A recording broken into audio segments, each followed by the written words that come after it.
Actually అంటే native place ఎక్కడ మీది? అనంతపూర్. నాన్నగారు ఏం చేస్తూ ఉండేవారు? మా ఫాదర్ అసిస్టెంట్ కమర్షియల్ మేనేజర్ ఏపీఎస్టీసీలో పనిచేసేవారు, ట్రేడింగ్ కార్పొరేషన్లో వర్క్ చేసేవాళ్ళు. ఓహో. వాలంటీర్ రిటైర్మెంట్ తీసుకొని నేను యూఎస్కి వెళ్ళి అక్కడ జాబ్ రాగానే ఇక్కడ మా నాన్నగారిని రిటైర్ అవ్వని నేనే చెప్పాను. మ్మ్. అంటే నేను సంపాదించి పంపుతానని ఒక నమ్మకం అనమాట. ఆయన రిటైర్ అయ్యారు. అయిన తర్వాత నాకు అక్కడ నచ్చలేదు. అలాగ ఒక బ్యాక్ స్టాబింగ్ జరిగింది మా నాన్నగారికి నేనే స్వహస్తాలతో.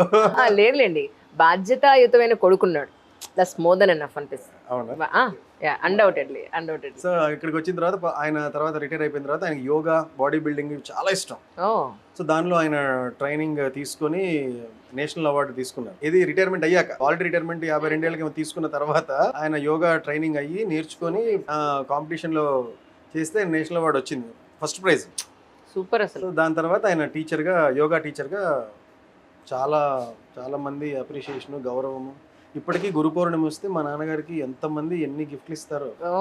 దాదాపు ఆ ఒక్కరోజు చాలా మంది, గురుదక్షిణే ₹1,00,000 వస్తుంది ఆయనకి. That's so nice. ఎగ్జాంపుల్ చెప్తున్నా. అదే ఇలాంటి దానిలో మనీ ఇంక్లూడ్ చేయకూడదు, కానీ అంత ముందే చేసిన చిన్న జాబ్కి ఇది ఇంకా పెద్ద గౌరవంతో కూడిన జాబ్ వచ్చింది అని చెప్పడం నా ఉద్దేశం.